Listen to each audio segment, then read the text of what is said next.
When Cynthia Weaver was downstairs at breakfast, Rose snuck into her room. With all the lamps in the room, it took her a while to find the one with an angel. Luckily, the dream Alan had sent her had been very clear. Rose was certain that Cynthia would not miss one lamp. She had so many. Tonight, Rose would put the lamp in a shoebox and let it sink into the garden pond. That's what Alan wanted. That's how she could help him. The thought made her whole body buzz with joy. Cynthia knew the lamp was missing the very moment she came back to her room. She was overcome by grief.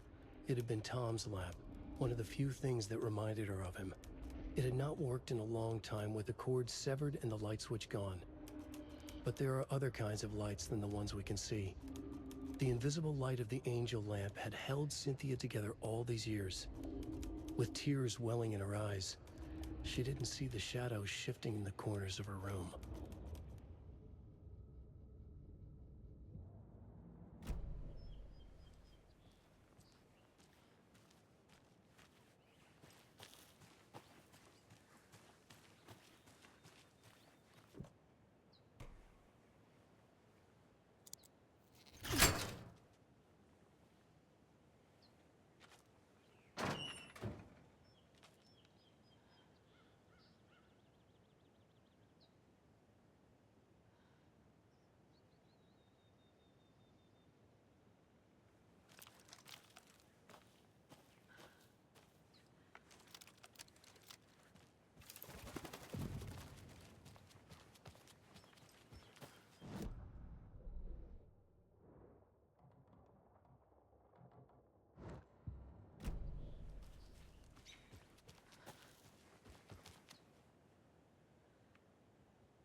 And another lunchbox.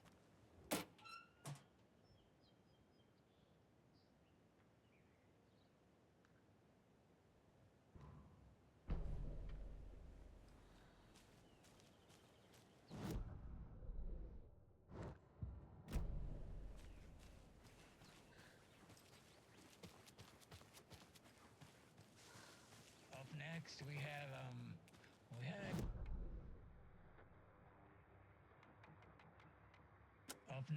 had a guest lined up. I have it written down here somewhere. What's this say? Jim Figamore. Figamore? Figamore. I know that name from somewhere, but... Oh, the line's lighting up, so that could be him. Hello, you're on with Pat Maine. Hey, it's Terry. I'm at the Elderwood Palace Lodge and there's been a shootout. FBI everywhere. I think somebody's dead. I was working the front desk when bullets just started flying. I had to hide under my desk. Oh, gosh, Terry. Clearly a bit of embellishment on your part. But it sounds like maybe Russ Hammond's been hunting quail in the off-season again. Quail? You're not listening. They shut up the whole damn hotel. And that's not all. I swear to sweet Jesus Murphy, I saw Alan Wake walk in before it all happened. Alan Wake. Now, is that one of Mandy May's kids? Alan fucking Wake, Pat, the writer. You've talked about him on the show. He disappeared years ago. Disappeared, you say? Okay, this is all coming together now. See, people were calling in about Wendy Davis going missing, but it sounds like they have her confused with this Alan Walker fellow you're talking about. Terry, you were there last Sunday at the market selling those cuckoo clocks when I came to visit, remember? Pat, no. And who was selling beef jerky in that stall next to yours? Wendy Davis. Davis Family Beef Jerky. Now, how can she be selling me beef jerky on Sunday and be missing since 2010? It's ridiculous. Wendy's fucking dead. I'm talking about Alan Wake. Jesus, Pat. This is serious. I'm trying to put the warning out. There's something wild going on. I gotta go in case they come back. Okay, that was Jim Figamore, everybody, and he'll be running for mayor. Wait, no, that was. Anyway, that's our show for today. Anyway, here's another song from Kathy's grandson, Daryl.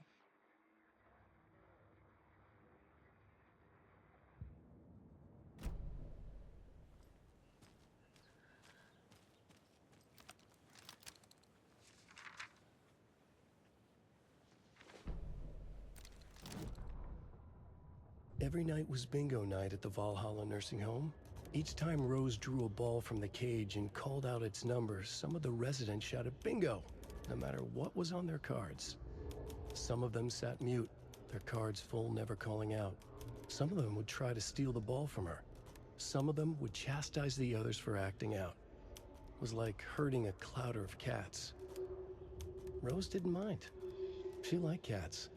She knew she was where she was supposed to be, with her little Vikings, waiting for the hero to come. Tonight, the residents were restless, more so than usual.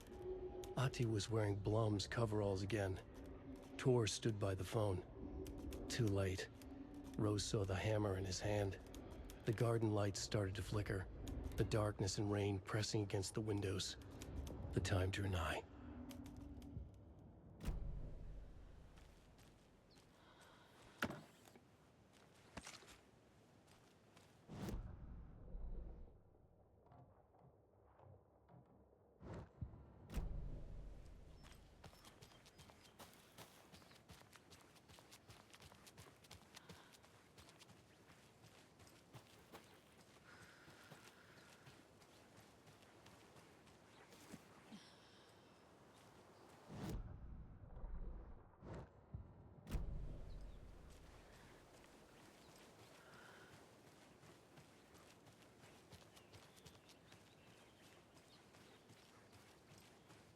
Another cult box.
The 81st annual Deer Fest was just around the corner. Everyone in Bright Falls was bustling. There were banners to be hung, pies baked, deer masks sold. Bright Falls had made the top 100 American small town lists for its modest rustic charm. The town expected a lot of tourists this year, but a shadow hung over the Deer Fest preparations. The forecast promised rain. Fearful whispers promised more murders. The police were on high alert. Sheriff Breaker had deputies patrolling the streets at night. Bright Falls was no stranger to odd happenings, but to cancel Deerfest? Out of the question. The townsfolk were anxious, their anticipation mixed with fear. People had restless dreams. The lights seemed dimmer. Floodwater pressed in on the town, and the shadows poured in with it.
Another locked box.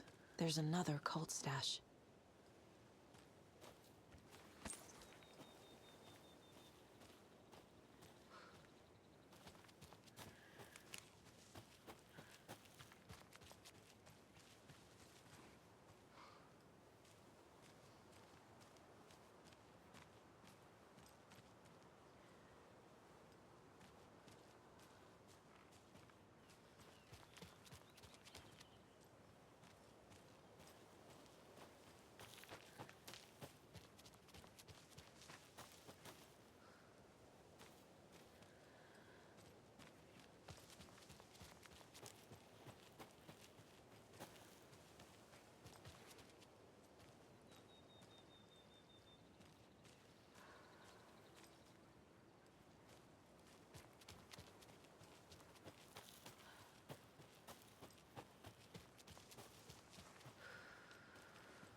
When the government seized the land around Cauldron Lake and set up their laboratory there, Ilmo Koskela knew they knew something. Together with his brother, they felt obliged to take a look inside. The Federal Bureau of Control Security was a joke. The Koskelas walked in delivering coffee. Back in Watery, they pored over the stack of files they grabbed. The FBC was researching something in the lake, something they called the Shadow. Everyone who went into the lake came back a monster. Hartman had gone into the lake. He'd come back bad. The FBC had captured him, interrogated him. Based on his ravings, Barbara Jagger had gone into the lake as far back as the 60s. She'd come back bad. The writer, Alan Wake, had gone into the lake. He'd faced Jagger, pushed some mystic light switch into a hole in her chest, flicked the switch and gotten rid of her. If Wake ever came back, he was bound to be bad as well.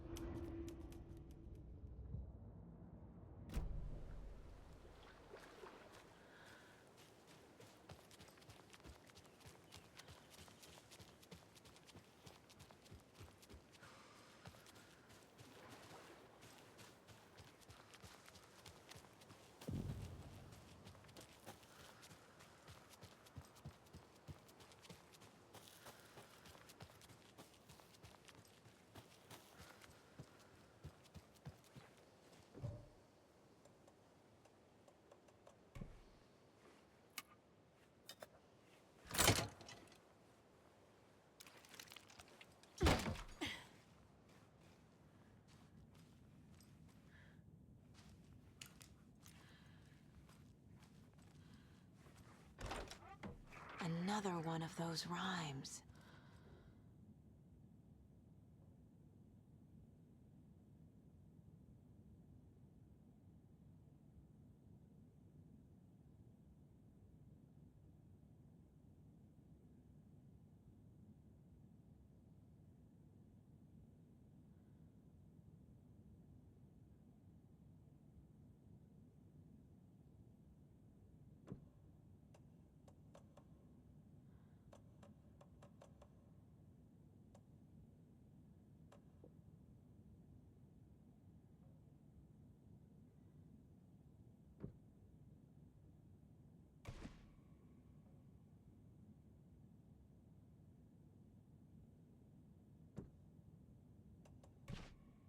Hmm.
They're all so soft and sad.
Hmm.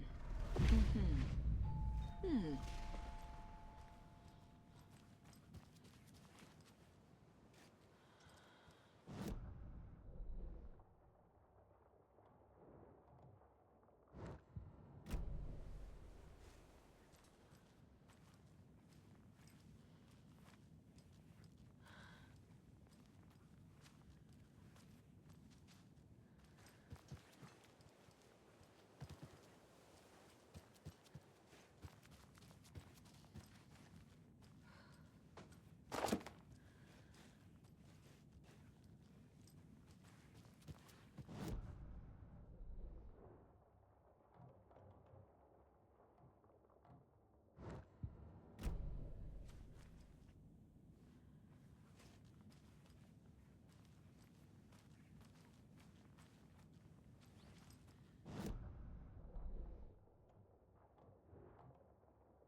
I'm gonna need a bigger charm bracelet.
There's a rhyme over here.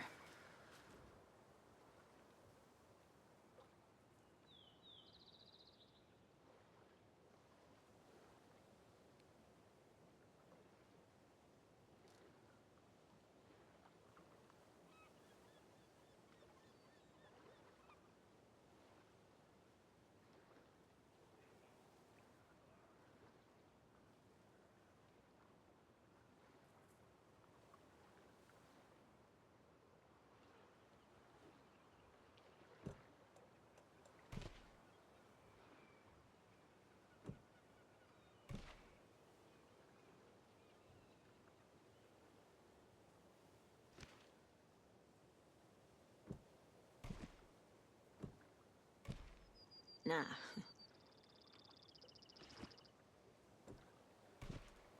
Think, Saga.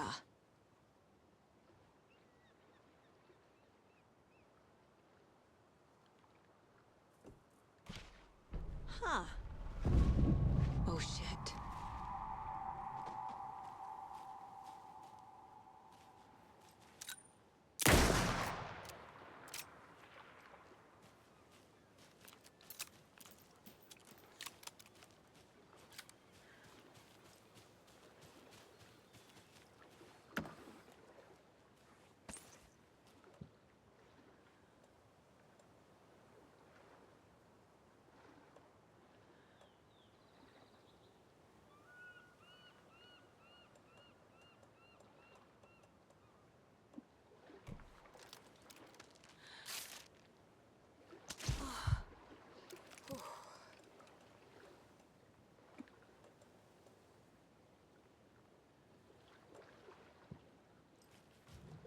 Another charm.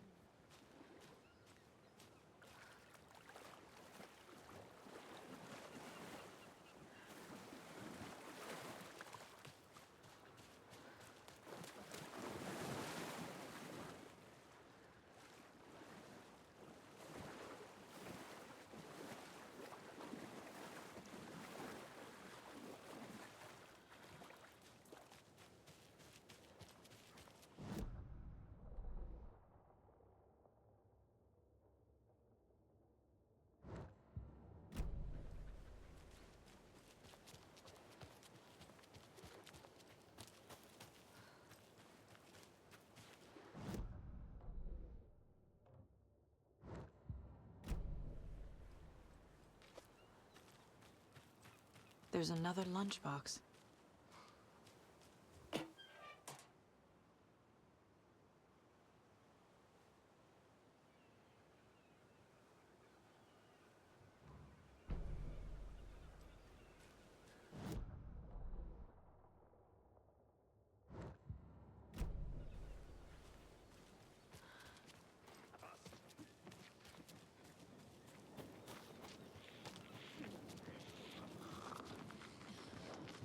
Fearful whispers. Secret.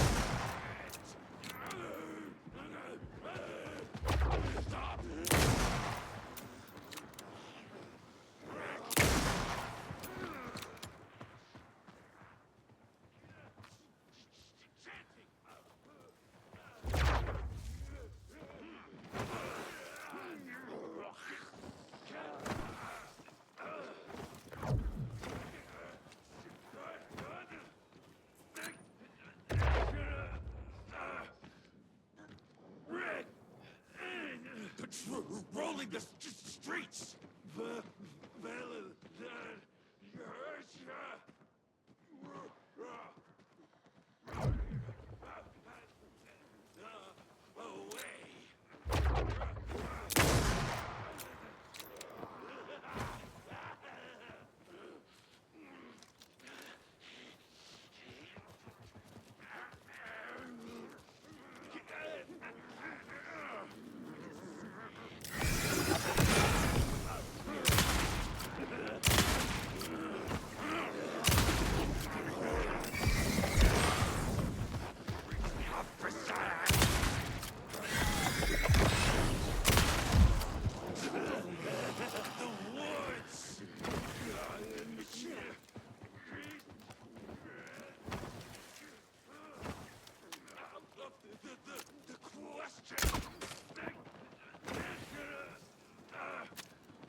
Another one of those lunch boxes.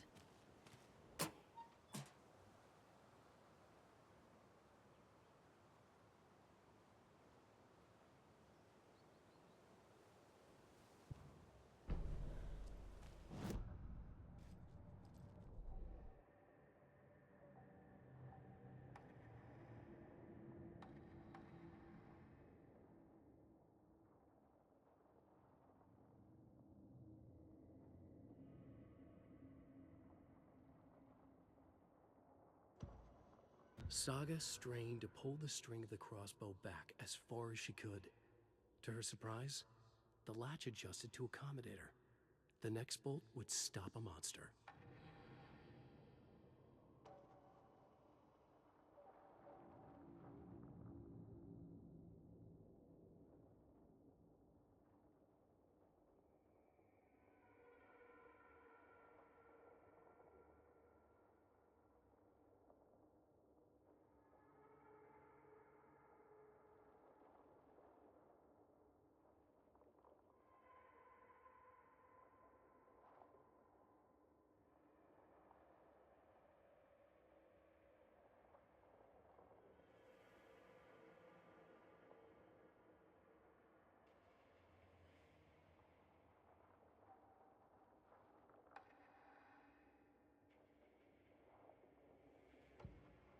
Saga squeezed the trigger of the pump-action shotgun.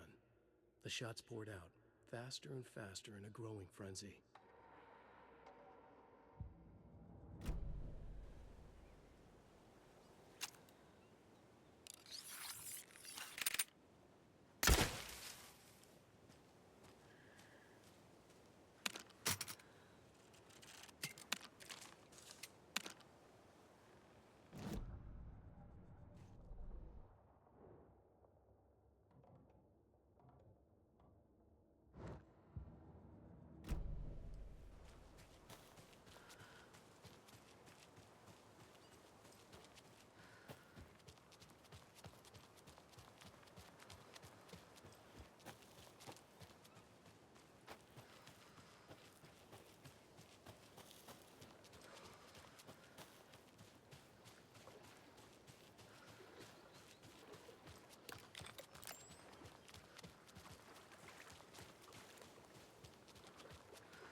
Another Alex Casey lunchbox?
Rose woke up from another dream from her idol, another message. All through her morning routine, she was humming happily. So happily, she realized she was starting to forget what Alan had told her. Something about a hero who would come to save them all. And the hero... Rose frowned. This won't do, Rose Marigold. You know better than to forget. Something about knitwear. The hero... liked it? Rose nodded, determined. She'd use the knitwork to guide the hero to the secret stashes she had hid in the forest to help them. Knitwear to mark the spot. Alan will love that, she thought. Now she only needed the knitwork. Rose thought hard. Mandy May was always knitting. Mandy May would help her.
With the Pat Maine Radio Hour. Up next, it's time to make some predictions on what parade floats we'll be seeing at Deerfest. This year's parade theme is deer, just like every year, so we're not exactly reinventing the wheel here. But first, I need to address something. I know the last couple of shows took a strange turn, with people coming on talking nonsense about certain people passing away. Listen, I know everybody who steps foot in and out of this town. So I'd sure as heck know if Wendy Davis died or went missing. You know, they say I'm confused. I hear them in the hall murmuring about me. Well, Pat's got a rusty ticker, but my head's as clear as those skies are going to be on the opening day of Deerfest. Somebody's trying to twist this story around, and I don't know quite why. But I'm here to tell you that everything's going to be okay. Wendy Davis is alive and well, and you can rest easy knowing that Wendy Davis's family beef jerky will be available this Sunday just like it always is. Now, with all that said, let's talk about the what was it we were talking about? Deer. Yes, something deer. Hold on, let me think real quick. Right. So first, I just want to mention that I know the last couple of shows took a strange turn, with people coming on talking nonsense about certain people passing away. Wait, Oh, did we talk about this already? I think we. No, I definitely said this already. But it was a great topic, lined up with. I'm so sorry. It's just not coming to me. Perhaps we need to end it here for now. We'll pick this up later. I'm so sorry. It's just not coming to me. Perhaps we need to take a break. We'll pick this up later. Deer. It had something to do with deer. I know. I wrote it down. Why can't I just What was it? Maybe Norman took my notes. Oh, gotta see Norman. Gotta see Norman.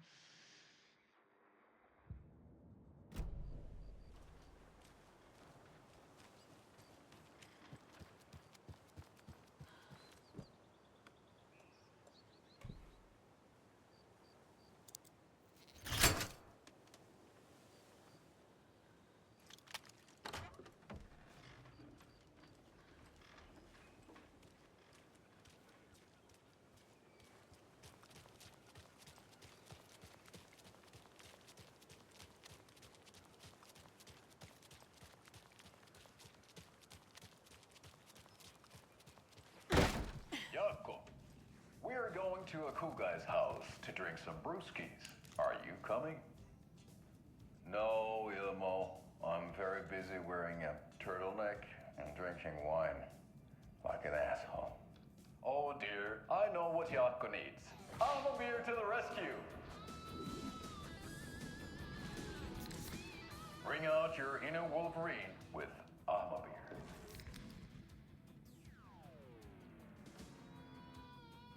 Wow, this is the best party ever. Thanks, Armor Beer. Armor Beer is a traditional Finnish lager, and we drink it the Finnish way. At the bar while actively avoiding small talk with strangers. Getting blackout drunk on a boat during midsummer and trying not to drown. In the sauna, using your beer can to hide your pippeli from wandering eyes. Partaking in the Finnish tradition of kalsarikännit, drinking at home alone in your underwear with no intentions of going out. It's not sad if it's intentional. Alma Beer, your Finnish drinking adventure starts here.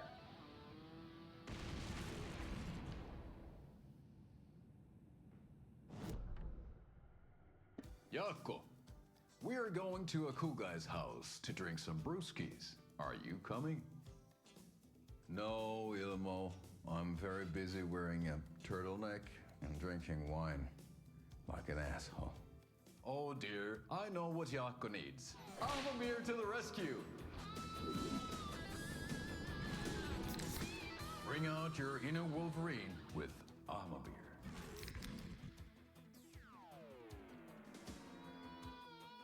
Wow, this is the best party ever. Thanks, Armor Beer. Armor Beer is a traditional Finnish lager, and we drink it the Finnish way. At the bar while actively avoiding small talk with strangers. Getting blackout drunk on a boat during midsummer and trying not to drown. In the sauna, using your beer can to hide your pippeli from wandering eyes. Partaking in the Finnish tradition of kalsarikännit, drinking at home alone in your underwear with no intentions of going out. It's not sad if it's intentional. Alma Beer, your Finnish drinking adventure starts here.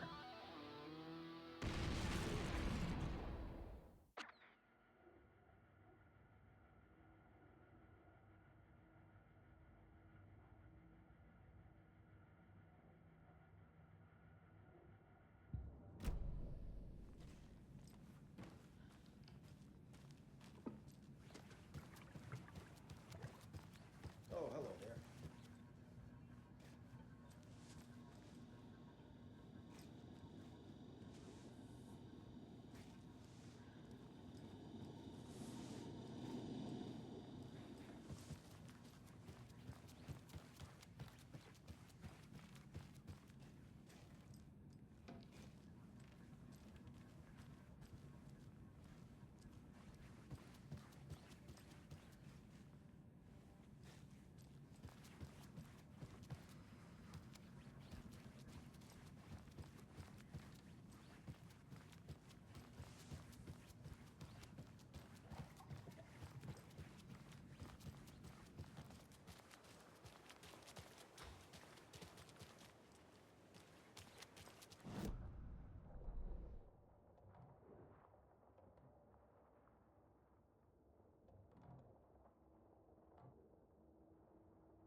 Those people just burst in here and expect others to clean up after them. They think they're so mysterious with their ridiculous masks. Children in costumes.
It's not opening.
She wouldn't just wander off and not tell us. Especially after all the weirdness at the lodge. I'm worried, Jules. Well, I'm fucking worried too. You just had to follow some Okay. One of us needs to stay at the lodge in case Marcy shows up. And the other one should go out looking for her. If we canvass the woods, we're sure to find some tracks or something. Some hints to her whereabouts. We can even use some of our equipment. This is not the time to geek out over the stupid gear, Riley. It's all toys anyway.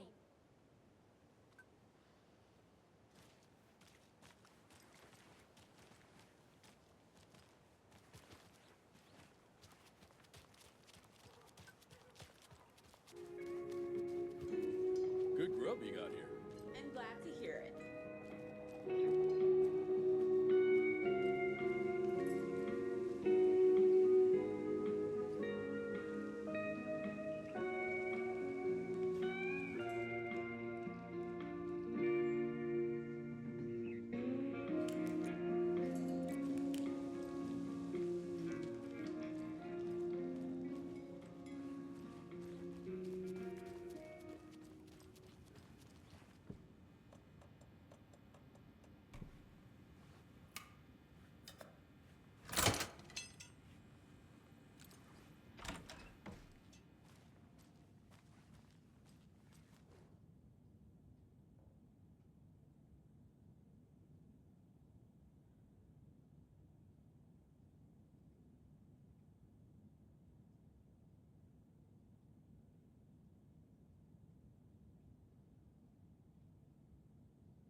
It won't open.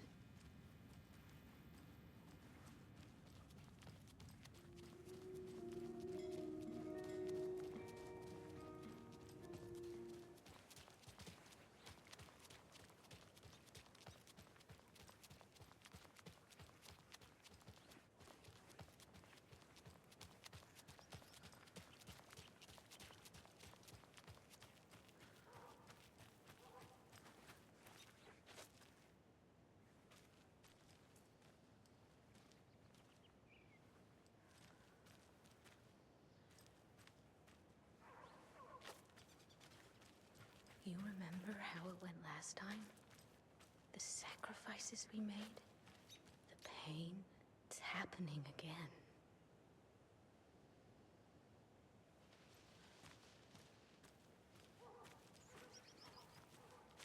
We learned from the last time, didn't we? Fought our way through it, held fast. And now look at us. As thick as thieves.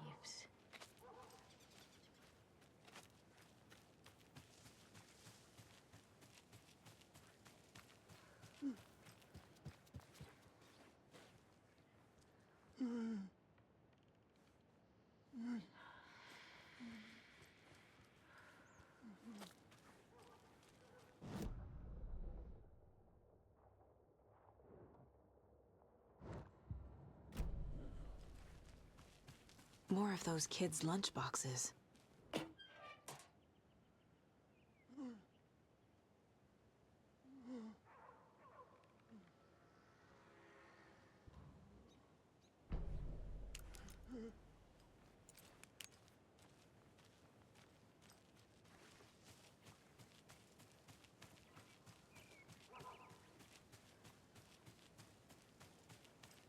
I'm sure whatever's coming is going to be a cakewalk.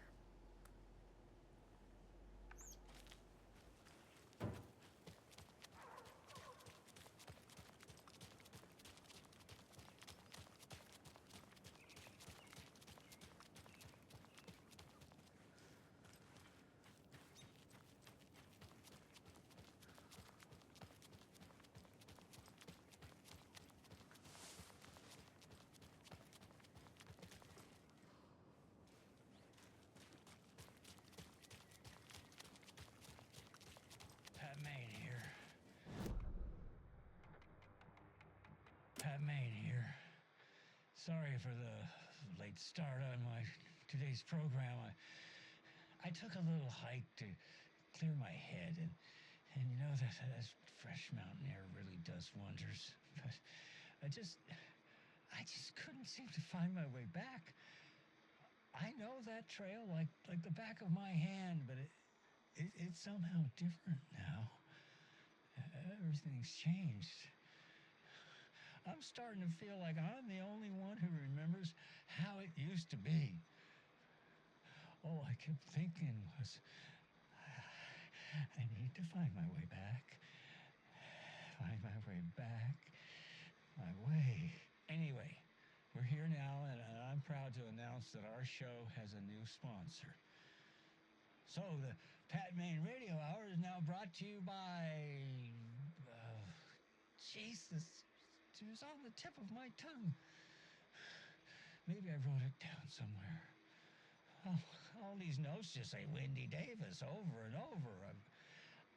I know that name. Who is that? Well, for now, we'll just say the sponsors Coffeeland and give them a plug here. Coffeeland? Is that right? Oh, I'm so sorry. I'm feeling a bit out of sorts today. I took a little hike out around Mirror Peak to clear my head. That fresh mountain air usually does wonders, but something happened out there. What was it? Something happened. What was that? What were we talking about? Oh, yeah, maybe we can come back to that later. Yes. Let's get to our first guest on the show here. Who do we have on the line? My paper here says Wendy Davis. Ha. Wendy, you're on the line with Pat Maine. Wendy, are you there? Must have a connection issue. We'll try to get hold of Wendy later on, you know? You know what? I think I remember where I know that name from. Yes, it says right here, Davis Family Beef Jerky. That must be our new sponsor. Apologies to Wendy for the confusion. I went out for a hike earlier to clear my head in that fresh mountain air, and ever since I've been feeling like... Do you ever feel like everything's spinning in a circle and you're trying to just keep your finger on it? I must be reacting to the humidity from all that rain. But usually when I get a headache like this, it means sunshine is right around the corner. So we can all look forward to some good weather just in time for Deerfest. Up next, we have a new song from a local musician. This is a song by, what's it say here? Wendy Davis. We'll be back after this. Get it together, Pat. Breathe. Just breathe. They need you out there. All right, look around. Make a list of what's real, just like he said. A filing cabinet, microphone, computer, chair, soundboard, sticky note. Breathe. Oh, breathe. Breathe. You're okay. This is real and you're okay. Lamp, bed, coffee mug, microphone. No, I need some air. I need to get back. I need to get back.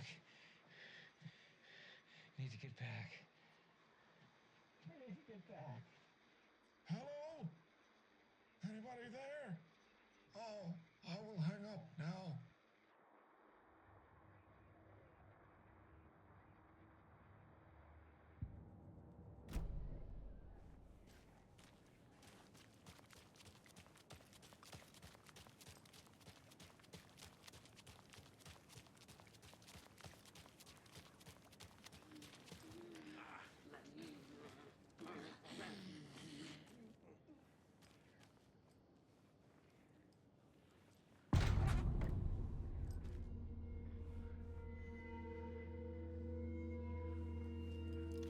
Power's out. Always a good sign.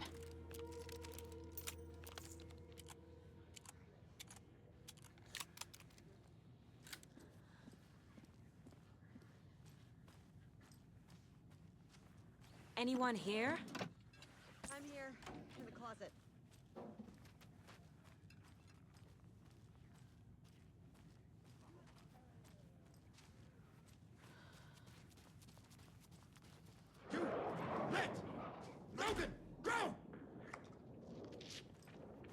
Agent Estevez?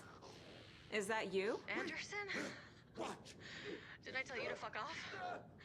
Looks like it's a good thing I didn't. Looks like. My leg's busted, so I'm gonna need your help. Listen, there is a person out there with you invaded by something that we call the Shadow, and if you don't... Taken. Yeah, I'll handle it.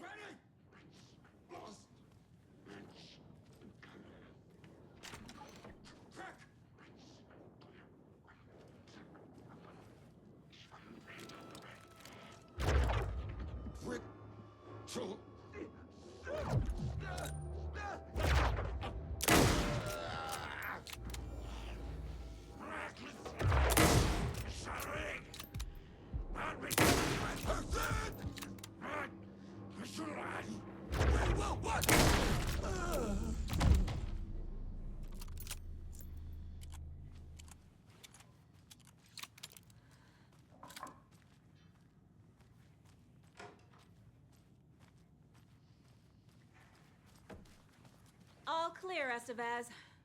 That leg doesn't look good. Feels even worse. But thanks for saving the rest of me. We should talk. Have you found my partner, Agent Casey? Yeah, we found him. Out in the woods. He had a close encounter with the Shadow, and it did something to him. Is he okay? He's alive. We took him down to the morgue for an examination. Haven't heard anything since the attack. What happened here? Where to fucking start? We came to check out a system alert at Cauldron Lake, but it's worse than we could handle. Real boondoggle. The police, my own agents, most were invaded before we could even react. What did the FBC come here to do? Bright Falls is the site of a recurring Altered World event. The Shadow is stronger than we expected. We're low on resources, problems at HQ. But we do have equipment for dealing with the shaded threat. We were just caught off guard before we could set it up. Where is Wake? I know what's going on here. Wake can fix this. Alan Wake is a para-utilitarian. The word's a mouthful, so you know it's serious. We have him locked up in the holding cells per protocol. He's connected to the Shadow in some way.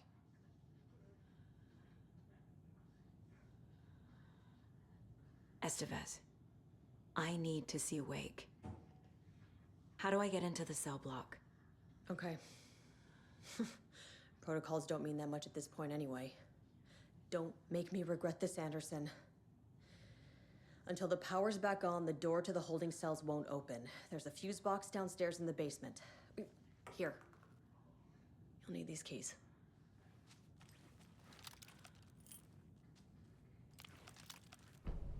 Back into the morgue, huh? Fantastic.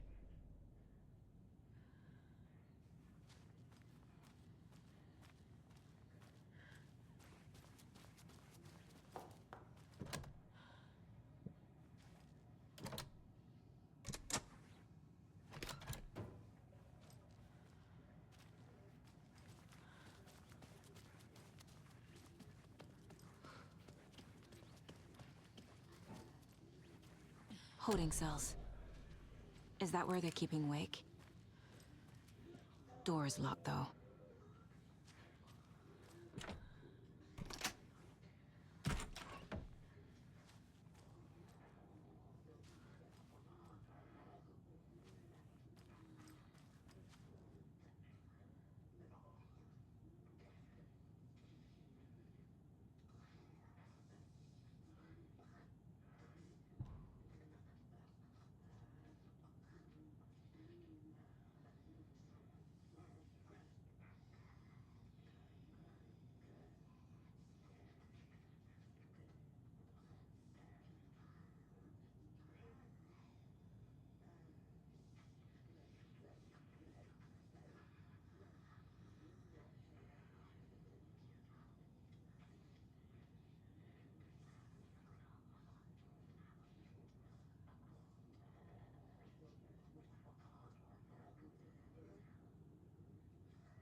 you read me, Anderson? I read you.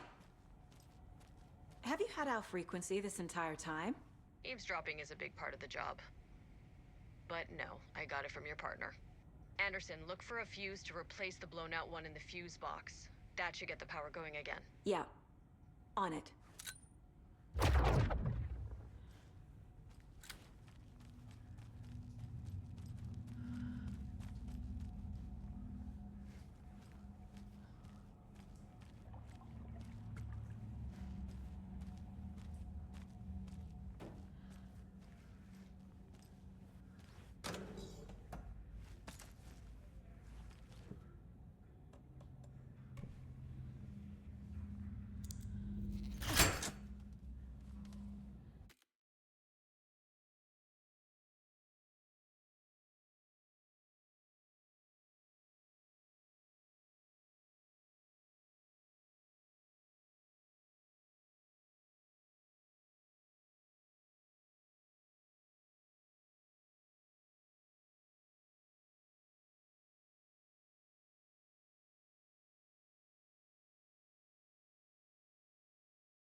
Another one of those cult boxes.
Hey, Anderson.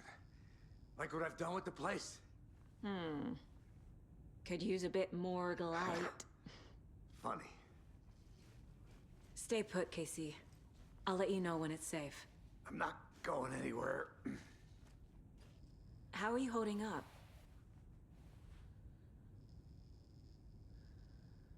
Don't give me that worried look, Anderson. It's a flesh wound. Gave me a chance to have a nice chat about ex-wives with Kieran. Agent Estevez, I mean. Making new friends, huh? I'm jealous. Are you sure you're okay? Yeah, I'm fine. What's the situation on your end? What happened at the hotel? Wake was telling the truth about the cult being after him. That thing, the dark presence, it's real too. I saw it. A fucked up monster cloud. Wake tried to warn me. It knocked me out. FBC found me in the woods later. Watery turned out to be a good lead. Found the clicker and the cult. But the horror story's changing reality. Like Wake said it would. Logan, she's,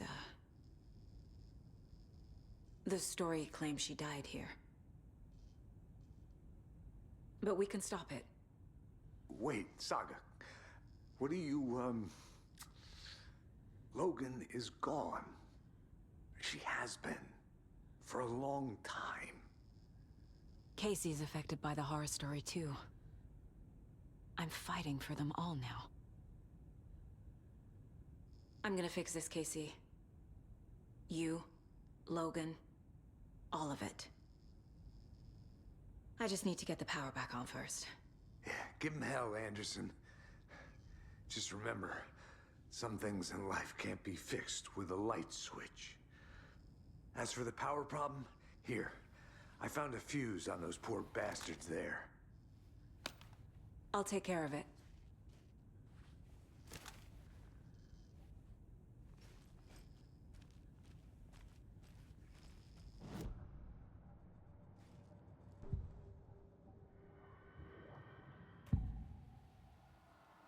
I can tell something is wrong.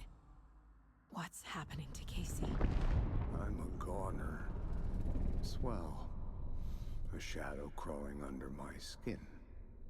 In my head. Call my ex. Tell her I'm sorry.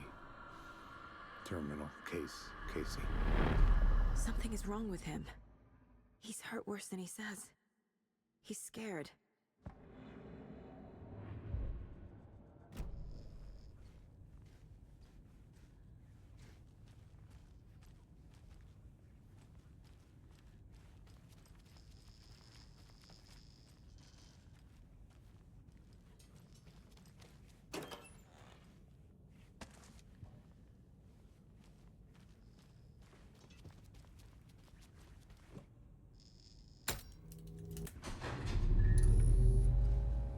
Anderson, good news, bad news.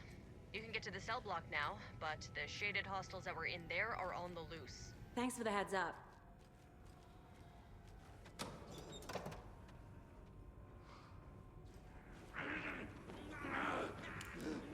Not quite you!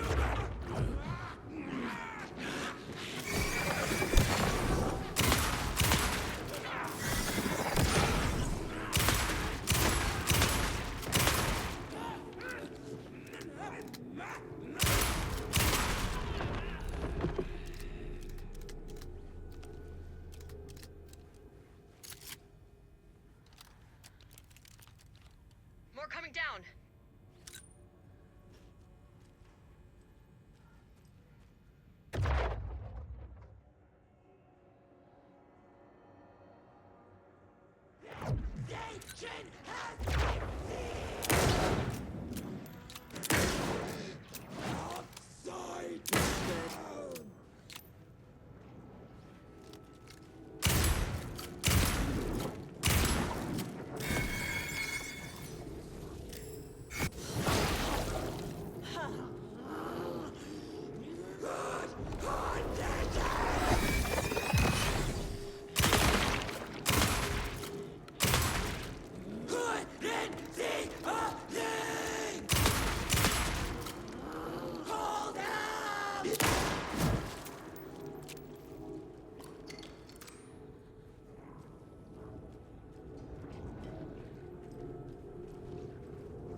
Situation is under control, Estevez. Coming back up. Copy.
Dr. Jules Marmont sprinted down the corridor, his lab coat fluttered after him.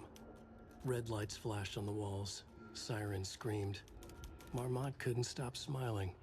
It was his experiment that had triggered the alarms. In his world, alarms meant progress. This could be the breakthrough he had been waiting for. He would be the one to get his name in the annals of FBC history. Not as White Diana, not Darling, that smirking asshole. At the far end of the corridor, the lights suddenly blinked out. The red lights went dark with increasing speed.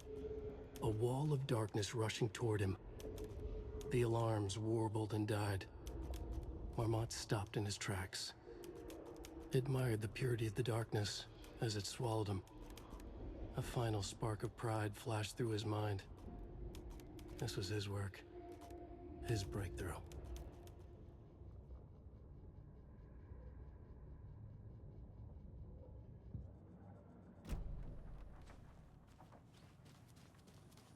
Anderson, over here.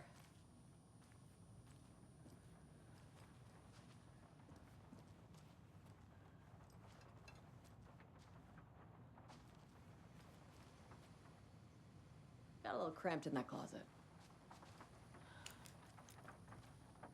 Is the FBC sending any help? We were the help. Well, us in the lake house. But we still have Bureau gear specifically engineered to fight this threat. It's stored in the backlot. We were setting it up when the Taken interrupted us. We have light arrays, a containment cell, etc., etc. We are not out of this fight yet. What's at the lake house? It's a Bureau research facility at Cauldron Lake set up to study the effects of this AWE. When I got into town, I went there for backup. The whole station is lost, taken by the Shadow. Lost a lot of agents. Barely got out myself. What's going on? I had a hell of a time avoiding those Taken. Ended up back here. Anyway, I wanted to warn you that we have the Koskela brothers in the cells as well. They're the ringleaders of the Cult of the Tree. Don't let your guard down. Wish me luck. According to the Luck and Probability Department, it's statistically bad luck to wish people good luck during a crisis. Thanks.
Saga!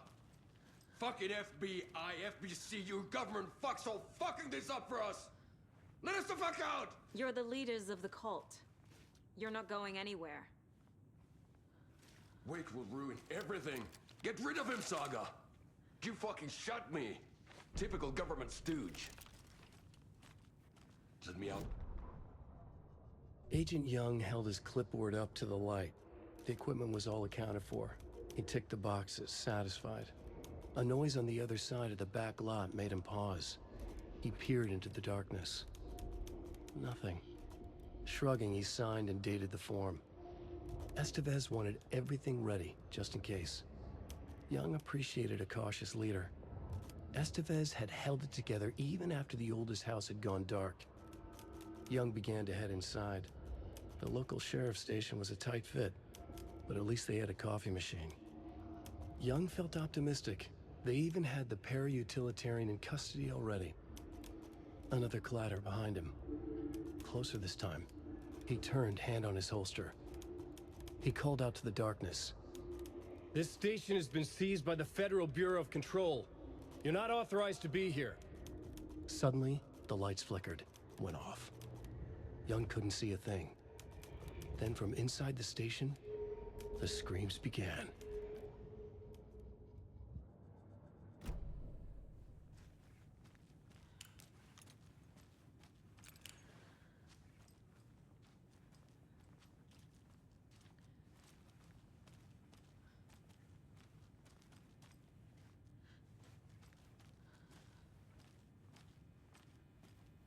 need to find the key.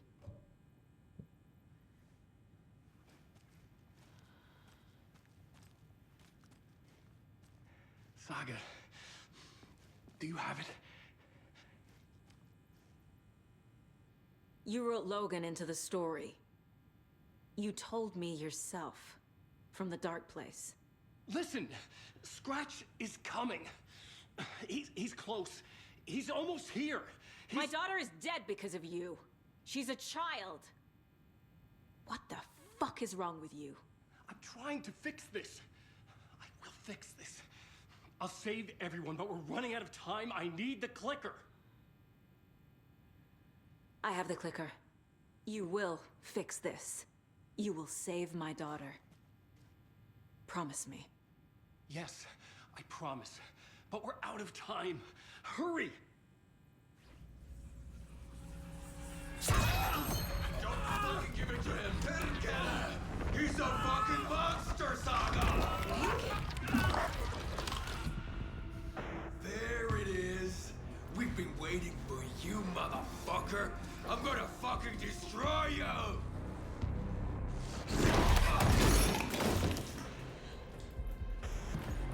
Yeah.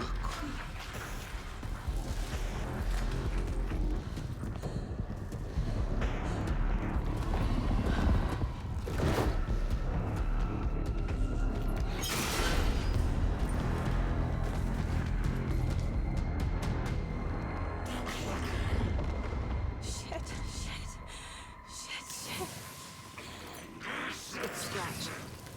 He was pretending to be Wig. The plan is fucked. Estevez, come in. Scratch is here. How do I stop him? Bad news. Containment unit isn't trapped, but the light array should affect him. Okay, lights. Got it. I found the lights. How do I activate them? I can turn them on from here, but you need to prime the 3 power cores first. They're glowing as we see generator cubes.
Scratch was here.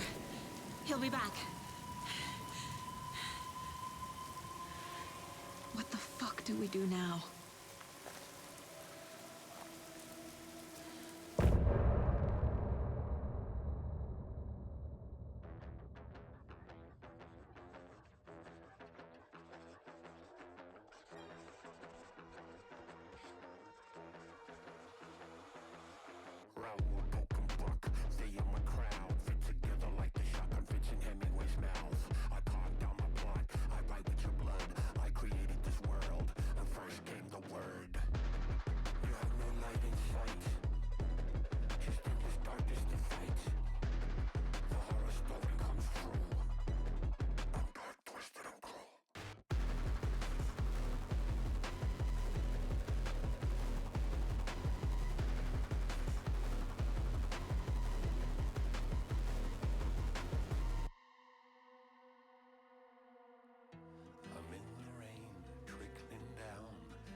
Your story to write.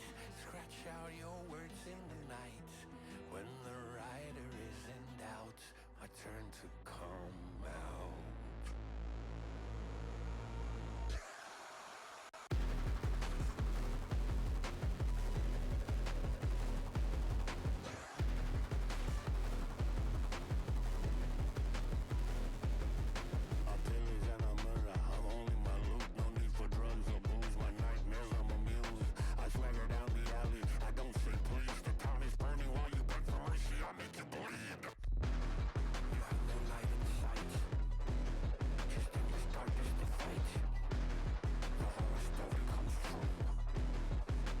Twisted and cruel.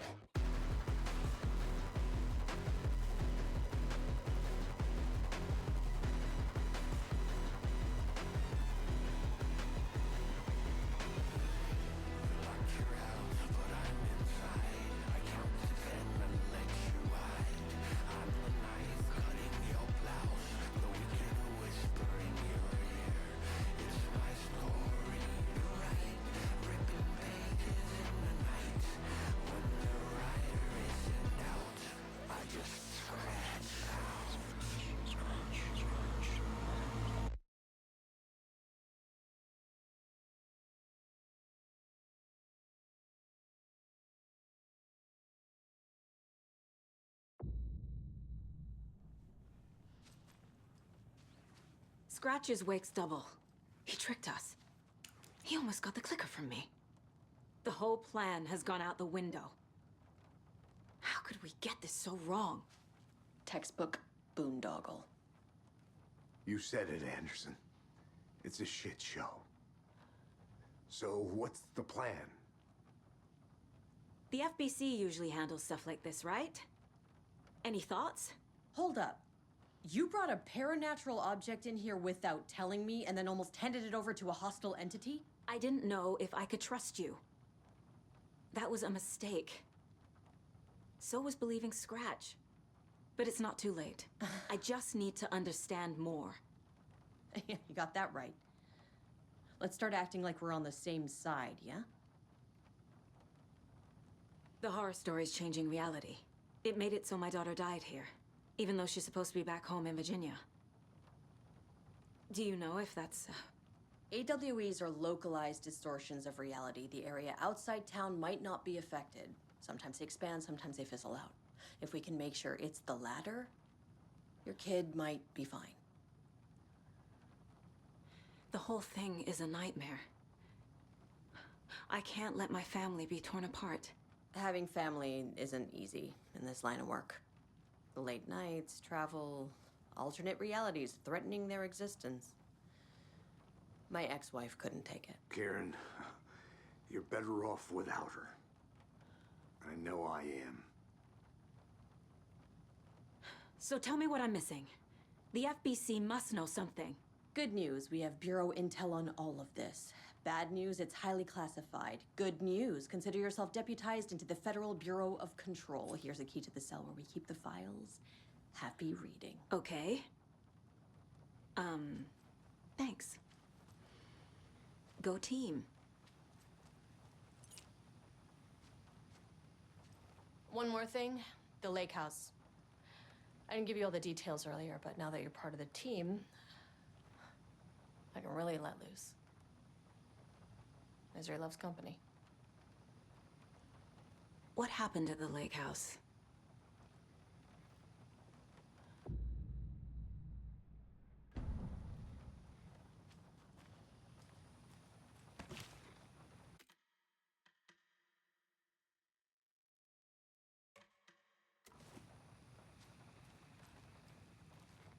You really don't remember Logan living in Virginia with me and David? I remember you and David having problems. You needed a break. You and Logan moved to Watery and then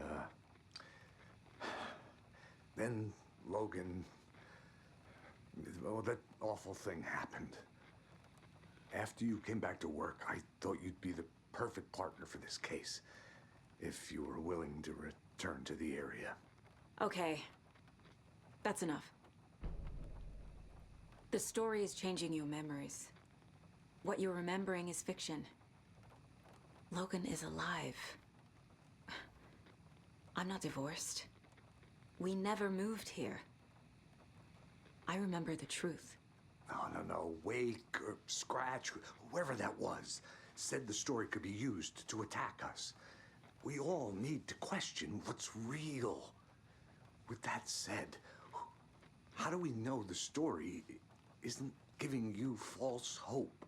I can't convince them. I just need to change the story. Scratch pretended to be Wake to trick us. He almost won me over. I should have trusted my gut. Had a bad feeling about him when we found him at the lake. When that insane monster cloud came at me in the woods, I saw a face inside it. Wake's. I think he was always a monster. Always Scratch.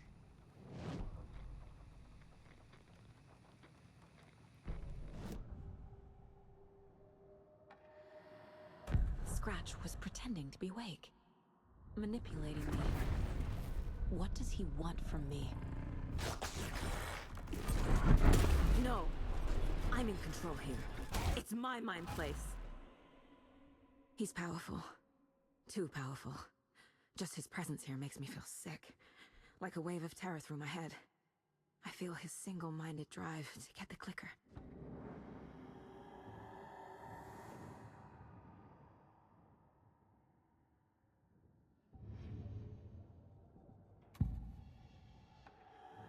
I assumed Wake escaped the dark place. Is it possible he's still there?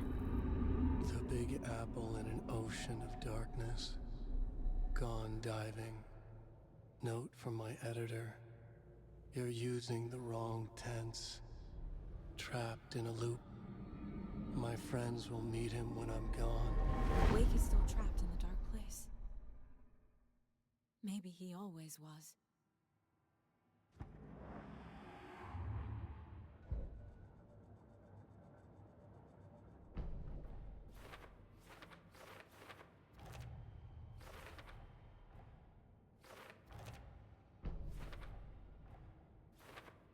Figured all this out already. So this goes here, and that goes there.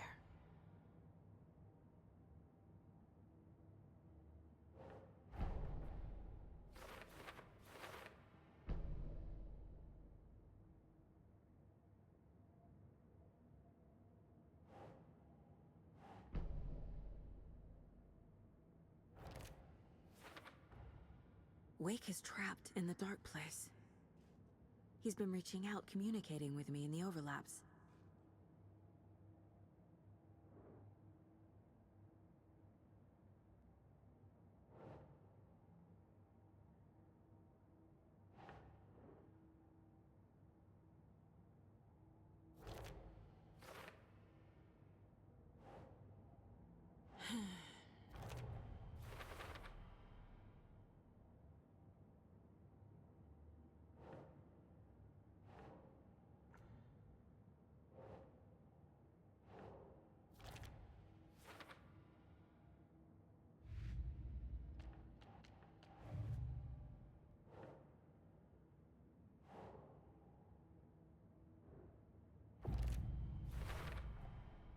I know what is real and what isn't. A megalomaniac writer can't make me doubt that. I have more family than I even knew. And I need to protect them all.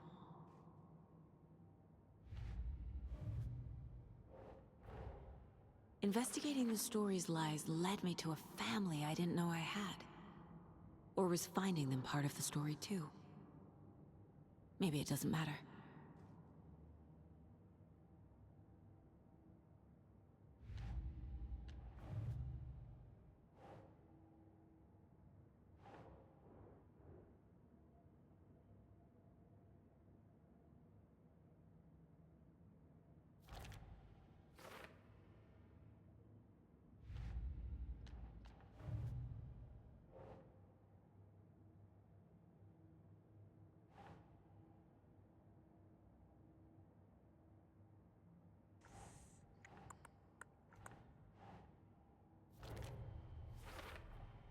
The Dark Presence is vulnerable against bright light.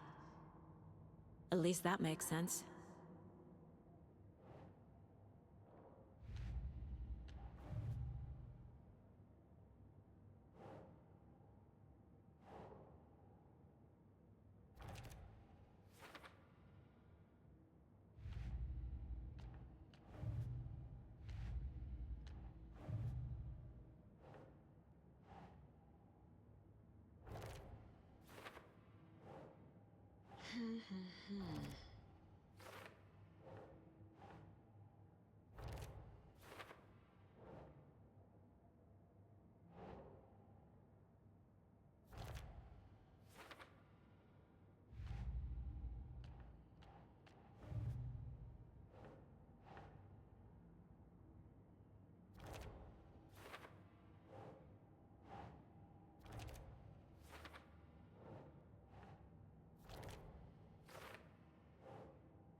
Anybody seen what All That Commotion was about? Who knows? If it's not one thing, it's the other. I think they've got the Koskela brothers locked up in there. I saw them go in earlier. Oh dear. Probably got them for what happened to poor Mocha the Moose.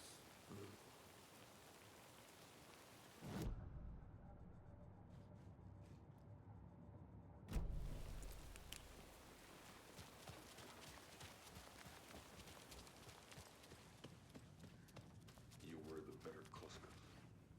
Much better than me.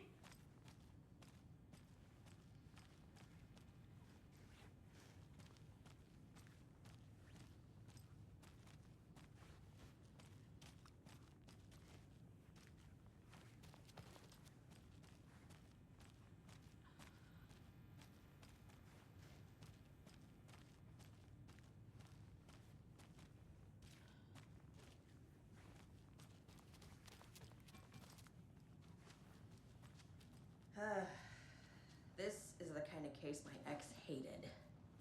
The ones that might kill me. That's funny. Cases that might kill me were my ex's favorite.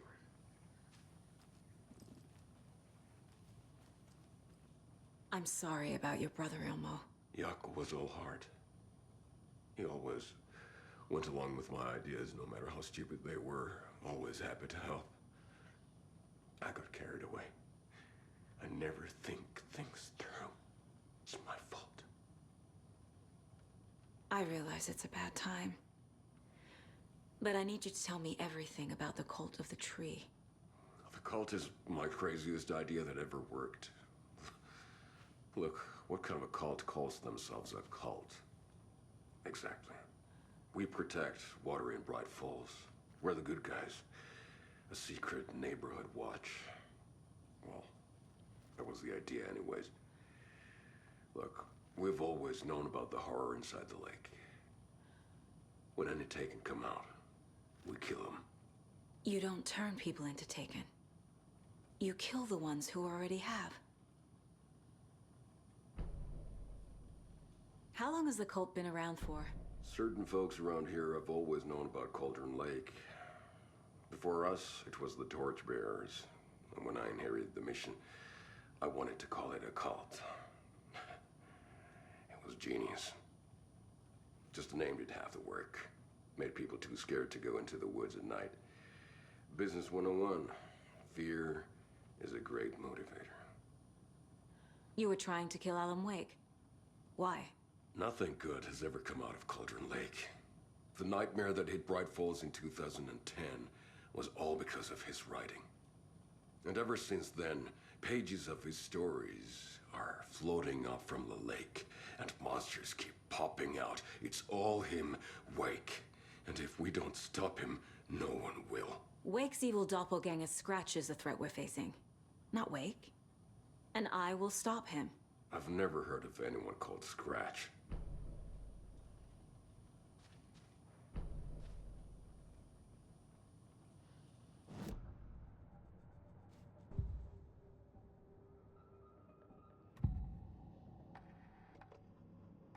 Ilmo said the cult kills Taken.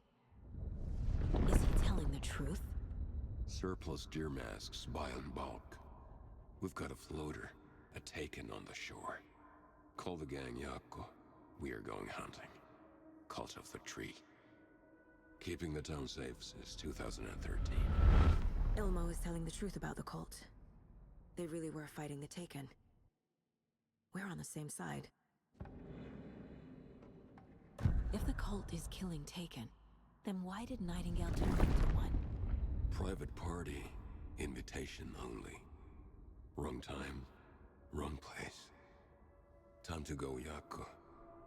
A job half done isn't done at all. Nightingale became a Taken because the Bookers interrupted their ritual.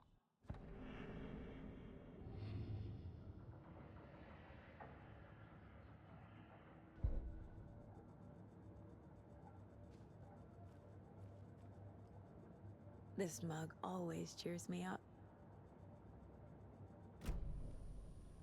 I'm gonna deal with the situation, Ilmo. But the town will need protection until we sort this out. I could use your help. Right.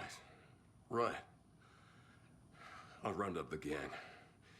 Whoever's left. We won't let these fucking monsters hurt any more of our people. We'll do my brother proud. Thank you, Ilmo.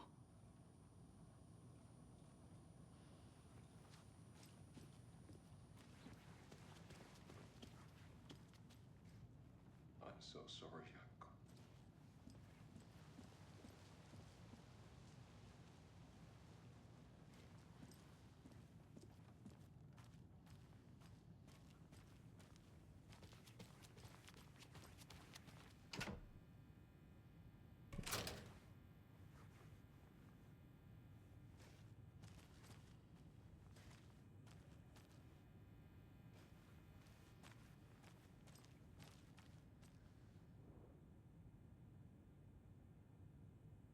The cult didn't trust Wake. Or is it Scratch?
Wake isn't the first person the Dark Presence disguised itself as.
A pale balloon in the sky, float and sink deeper. Night springs when bright falls for this sleeper. The surface disturbed, the reflection now a traitor. In the cavity of the skull, turned to a crater. This is the ritual to lead you on. Your friends will meet him when you are gone.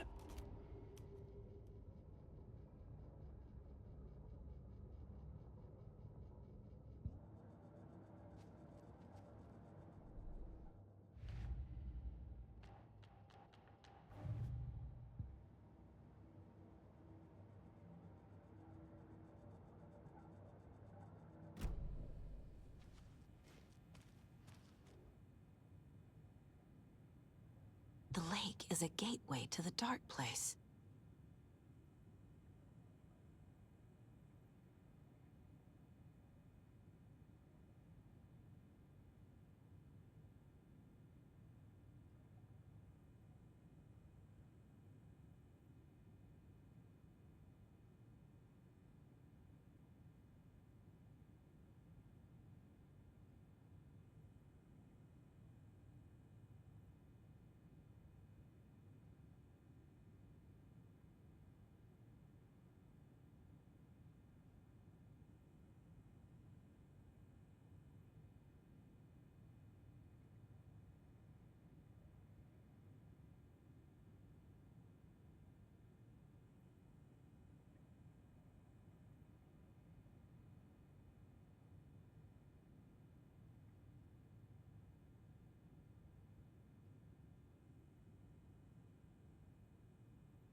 What the hell is a para-utilitarian?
So the Cult of the Tree actually kills Taken. They were on our side, even if their methods are misguided and criminal. It looked right from where we were standing. Nothing's what it seems in this case. Too many stories contradicting each other. Too many versions of the truth.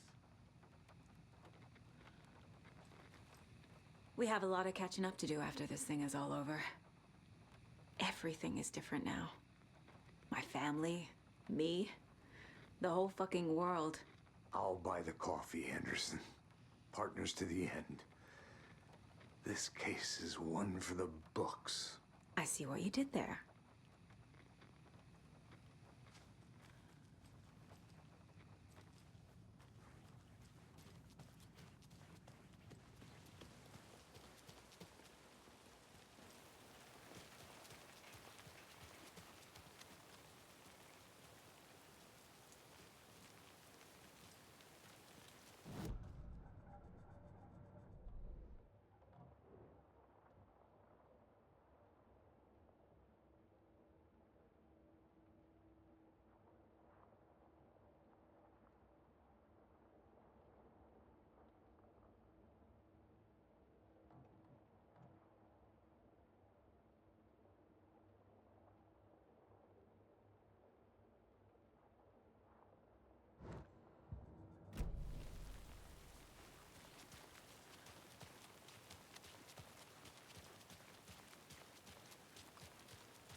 After getting his hands on the FBC files, Ilmo Koskinen knew what he was up against. He masterminded the cult, his and Yako's army, to fight the fucked up horror lurking under the lake, and a plan to keep those feds in their bunker by the lake in the dark. Outsiders would only screw things up. The Koskilas sabotaged the FBC's monitoring station and rigged it to alert them when something was brewing at the lake. One time months later, when the alarm rang, they drove to the lake again, ready for a fight. But this time, they didn't find any monsters. Something else washed ashore. The light switch. They'd read how Wake had stopped Jagger with it in the stolen files. From that point on, whenever the cult caught someone taken over by the Shadow, they cut out the monster's heart, pushed the switch into the hole, and flicked it.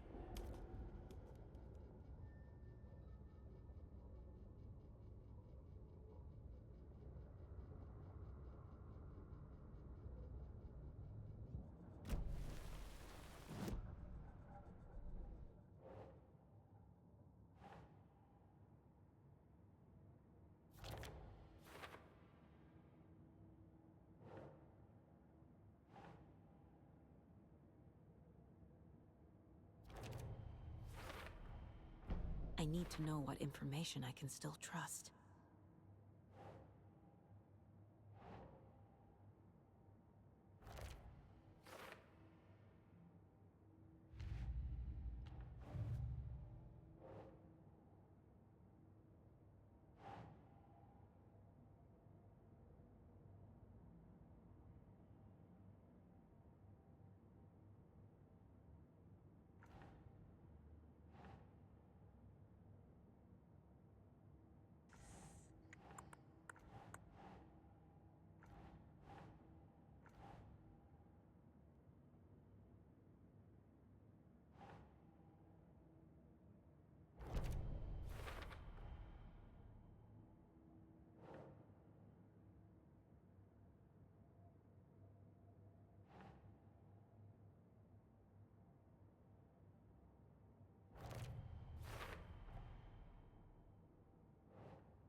The clicker amplifies any changes to reality suggested by a piece of art. Makes them permanent.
Wake told me the clicker would fix this. But Wake was actually Scratch.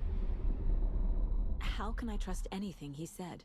The artist must conclude his work. He rides a storm on your piece. Wake up and smell the danger. We told you already, kiddo. What Tom said about the light switch is true. Don't let the story confuse you. You need him to write the ending you want. The clicker can make that ending come true. But we don't have Wake. Everything we knew about the clicker was true. He wasn't lying.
Scratch told me the clicker can be used to change the story.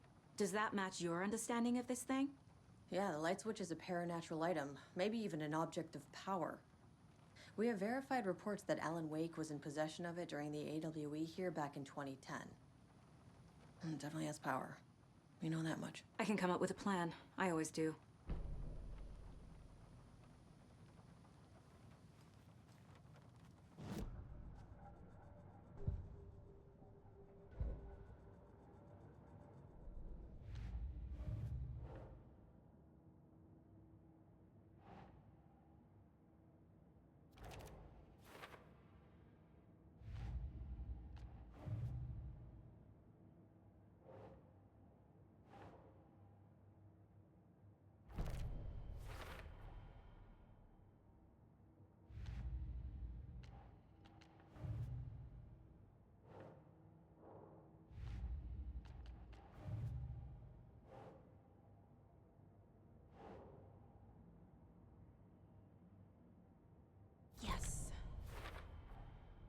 The clicker can fix this.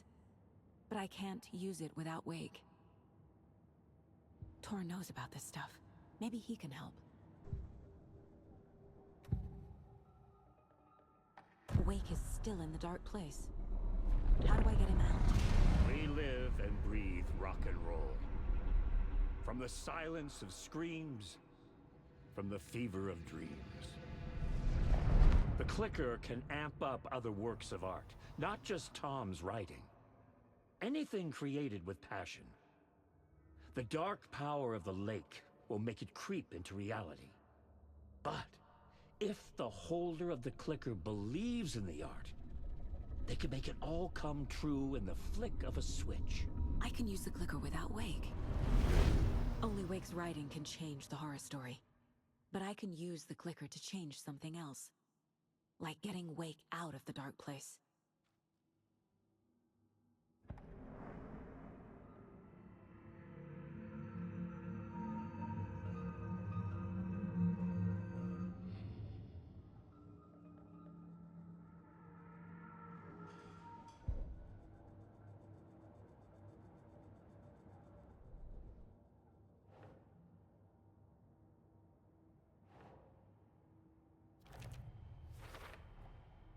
I will use the clicker to change reality, and bring Wake back at Cauldron Lake.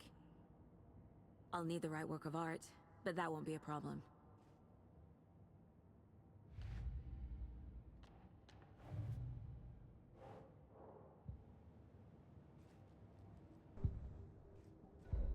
I've got it now. I just need to tell the others what to do and fix everything. For good. So we need Wake to fix the story, right? That hasn't changed. So here's what I have. Wake's still trapped in the dark place, under the lake. I think we can use the clicker to get him out. But first, we need a work of art. Something other than his story. And that'll get him here. I'm not filling out the paperwork for this one. I wouldn't know where to start. But I'm sold. Okay. Look, this feels like something that once we get the ball rolling, there's no turning back. You sure you have it all figured out?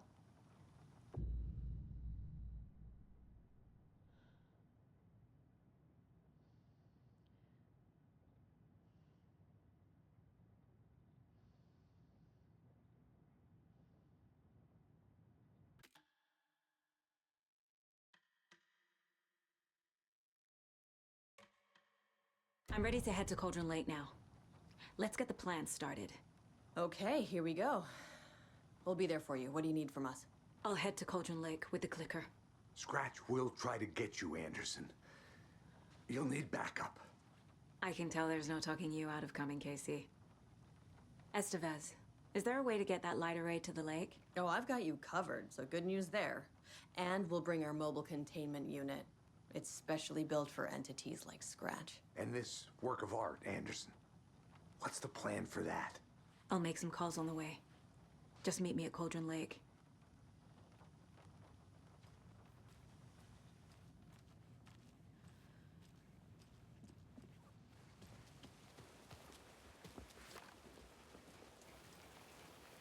Tor?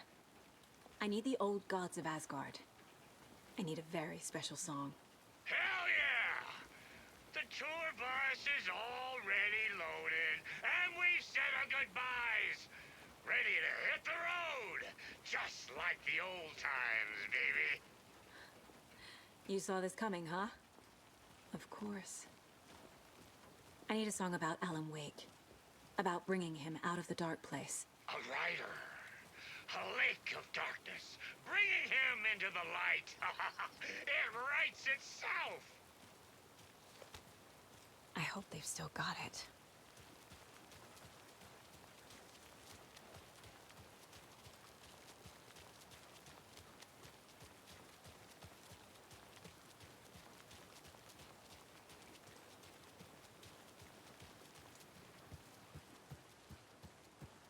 It's empty. There's nothing there. Just I think you may be right. Might have been a mistake to come here. I don't think Marcy's coming back. Fuck, Riley. Well, This is so messed up. we better be. I know. I'm sorry. Hey, it's not your fault. We all knew what we were signing up for.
Pick up.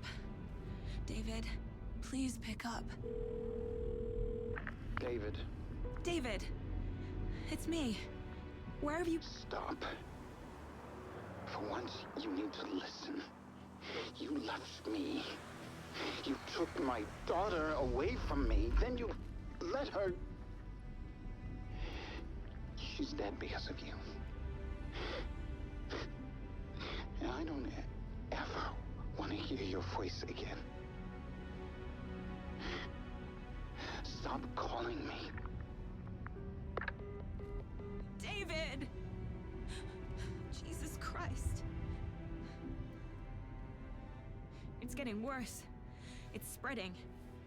I'm running out of time.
must be Tornodin.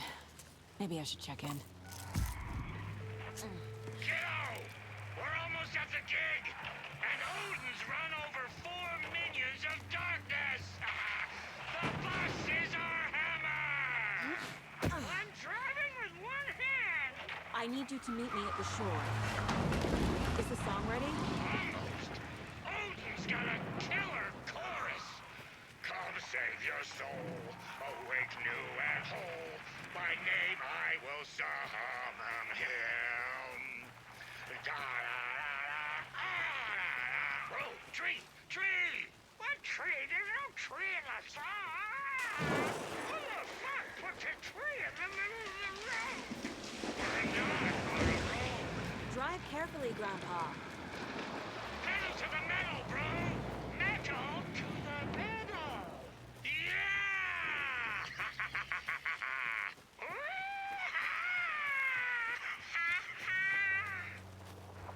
Very rock and roll way to drive.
Another cult stash?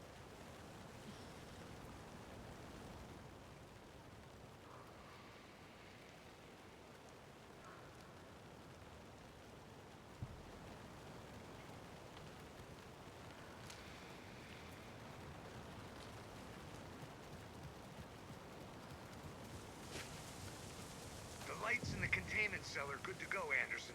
Great. A Torinode in there yet? The 2 golden oldies? Well, they're here. And they bought moonshine. I love them already. They're a lot. You wanted to know what art we would use? Well, that's them. I'll be there soon.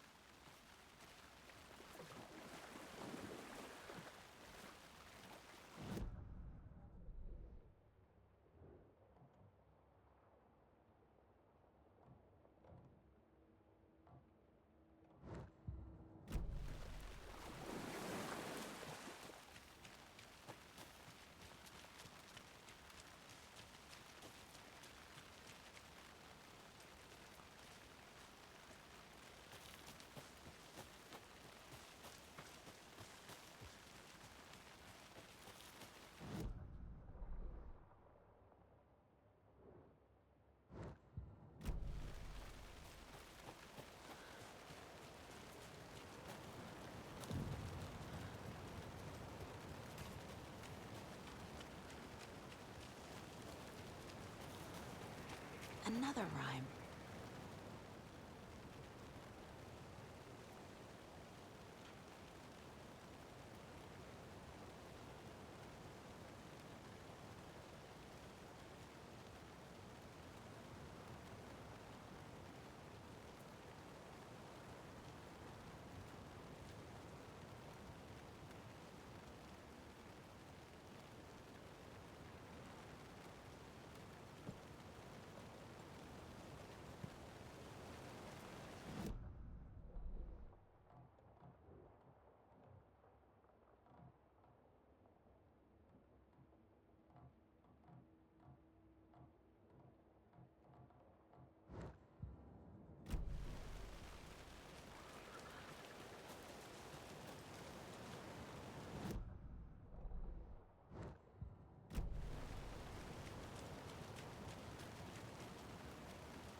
An overlap of the dark place needed a push from both directions to manifest itself. Reality in our world eroded by repeated dark lore tied to a location, and a counterpoint. A work of art, a horror narrative crafted in the depths of the dark place, connecting to the story on the other side to reach out through the weakened veil. A story of a lawman whose heart was cut out of his chest. Two corrupt men killed by their own twisted ambition. A haunted old woman drowned in a bathtub. Twisted reflections on the other side of the mirror. Arcs stabbing through realities, amplifying the influence of the dark place. These elements working in conjunction made a trickle that became a torrent, a wormhole, a vortex, and the art, the map, became the nightmare territory where the dark place encroached on our reality, a blanket over it, where they all overlapped, causing reality to twist and loop like a bad dream, remolding anything and anyone within its dark horror design.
know.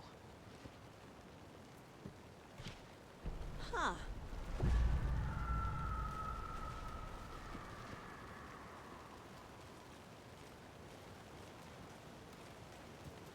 Okay, then.